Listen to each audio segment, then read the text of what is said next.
Olá, amigos do Vestibulando. Tudo bem? O tema da nossa aula de hoje será Brasil Colônia.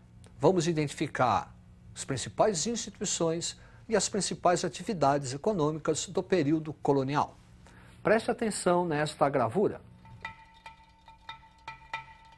A gravura retrata aspectos da vida cotidiana durante o período colonial. Período colonial que está subdividido em pré-colonial e colonial. Pré-colonial, 1500, 1530, caracterizado pela atividade da extração do pau-brasil e o regime de feitorias. Observe este mapa. O mapa assinala em pontos amarelos as principais feitorias portuguesas aqui no Brasil para a extração do pau-brasil. Essa atividade econômica era exercida pelos índios. Portanto, os índios iam até a mata, retiravam a madeira pau-brasil, que tinha uma importância para a Europa. Retirava-se desta madeira uma substância, uma tinta corante, que seria utilizado para tingir tecidos. E feitoria é um entreposto comercial. Algumas vezes, ao longo do ano, embarcações portuguesas chegavam no litoral, retiravam a madeira e colocavam no interior da feitoria bugigangas, presentes para os índios. Isso se chama escampo. A partir de 1530, com a chamada expedição de Martim Afonso de Souza, inicia-se o período colonial.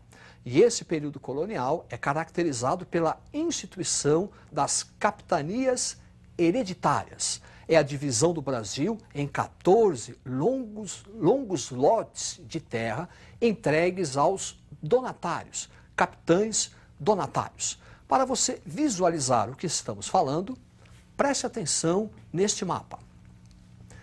Aí estão as 14 capitanias hereditárias, faixas territoriais, que seriam administradas pelos capitães donatários.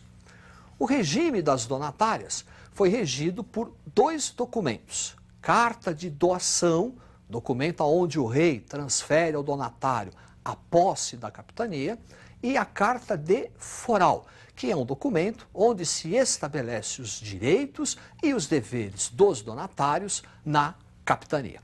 De maneira geral, o regime de capitanias hereditárias tendeu ao fracasso, excetuando duas: Pernambuco ao norte, São Vicente ao sul. As duas prosperaram em virtude do cultivo e o desenvolvimento da cana-de-açúcar. As demais tenderam ao fracasso. Falta de recurso dos donatários, ataque de índios. Para que o sistema de colonização e povoamento da terra não fosse atrapalhado, o Estado português vai criar o governo geral. O governo geral é uma centralização político-administrativa que Portugal realiza na colônia. O primeiro governador-geral, Tomé de Souza, que vai fundar a primeira cidade e primeira capital do Brasil, a cidade de Salvador. Foi durante o governo de Tomé de Souza que os jesuítas iniciaram a catequização dos índios, com a instalação do primeiro bispado no Brasil, também na cidade de Salvador. Duarte da Costa, nosso segundo governador-geral, o seu governo teve uma série de complicações: atrito dos colonos com os índios e a invasão francesa no Rio de Janeiro. O terceiro governador-geral, Mendes Sá.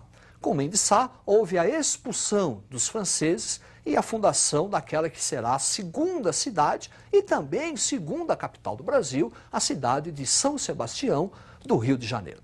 Para reforçar o que estamos falando, preste atenção neste quadro. Administração colonial, as capitanias hereditárias, o governo geral e as câmaras municipais. As câmaras municipais refletem o chamado poder local. É onde os grandes proprietários de terra decidiam, tomavam as principais decisões políticas: aumento de salário, cunhagem de moeda, aumento ou não dos impostos. Eram representados pelos chamados homens bons. Quer dizer, para ser vereador, que era em número de 3, tem que ser grande proprietário de terra e escravocrata. Para ser juiz, também tem que ser um grande proprietário de terra e escravocrata.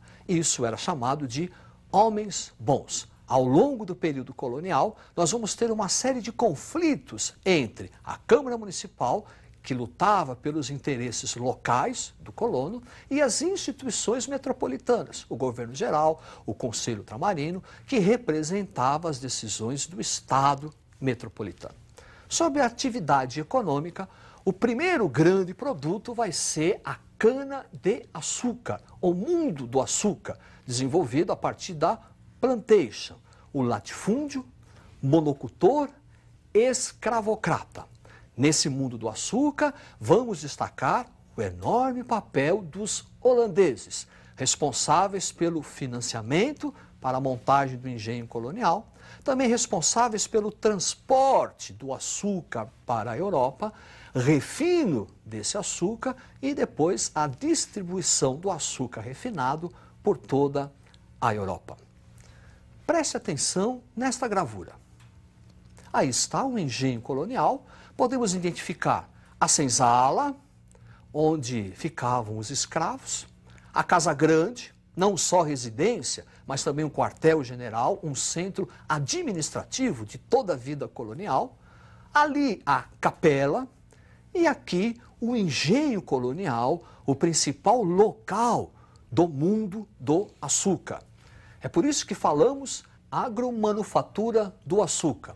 Quer dizer, primeiro, a agricultura, o cultivo da cana-do-açúcar.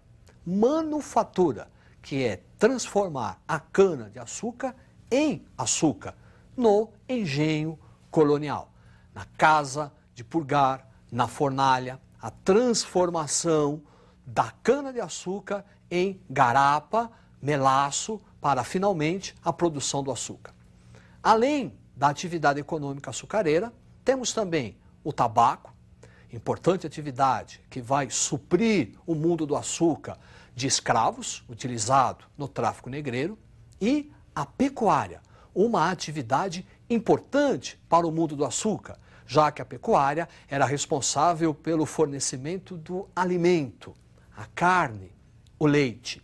Também a pecuária era utilizada no transporte, o famoso carro de boi, e força motriz para o funcionamento da moenda, que vai transformar a cana-de-açúcar em garapa. Esse mundo do açúcar é tão importante que podemos fazer uma comparação com a pecuária. Preste atenção no quadro.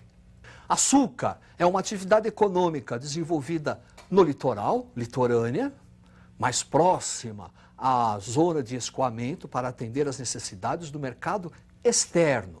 Já a pecuária não, foi uma atividade econômica do interior. A pecuária foi uma das atividades que vai favorecer a interiorização da colonização, porque a pecuária voltava-se para atender às necessidades do mercado interno.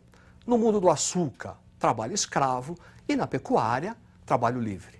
Muita atenção, pecuária, trabalho livre, porque a pecuária no Brasil é uma pecuária extensiva. O gado fica solto, à vontade. Então você não pode colocar escravos para tomar conta. É aí que vai surgir a famosa figura do boiadeiro. Como diz aquela canção, sou desse chão onde o rei é peão. Então perceba, no mundo do açúcar, por causa da escravidão, a noção de trabalho que nós temos é negativa.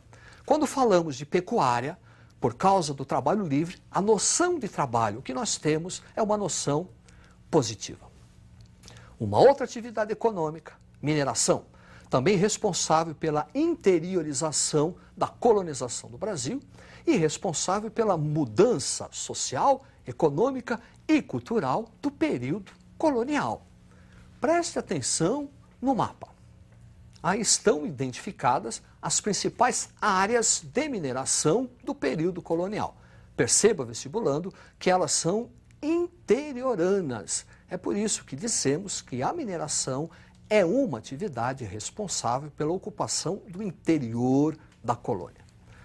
A mineração também é caracterizada pelo forte fiscalismo do Estado português para evitar a prática do contrabando. O quinto, a criação das casas de fundição, a famosa derrama, são exemplos desse fiscalismo do Estado português. Mas a grande consequência da mineração para o período colonial foi o crescimento populacional em larga escala e o desenvolvimento das cidades, o urbanismo. Desse desenvolvimento, nós vamos ter a formação do mercado interno, desenvolvimento de atividades econômicas que vão favorecer a circulação da moeda, tráfico de escravos da decadente zona canavieira do Nordeste para a região Centro-Sul e também um mercado da pecuária, abastecimento de gado leiteiro e gado do corte do Sul em direção à região das Minas. Preste atenção neste quadro. Aí está mineração, crescimento populacional, desenvolvimento do mercado interno, por conta do desenvolvimento de cidades, urbanismo, interiorização, desenvolvimento artístico e ideias de emancipação. Desenvolvimento artístico. Durante o período da mineração, o Brasil recriou o estilo barroco, muito bem retratado na figura de Antônio Francisco Lisboa, o nosso Aleijadinho. E também no sentido da literatura, desenvolvimento da escola literária, o arcadismo, muito influenciado pelo iluminismo europeu. E ideias de emancipação. Em virtude do desenvolvimento de uma classe média rica ligada à área mineradora, os pais mandavam seus filhos estudarem na Europa.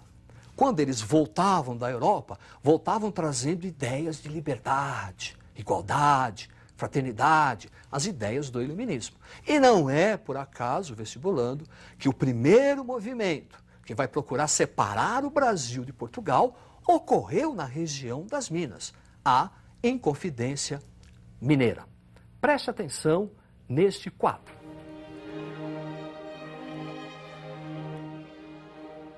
Aí está retratado a figura, um dos principais líderes do movimento da Inconfidência Mineira, que tentou libertar o Brasil de Portugal.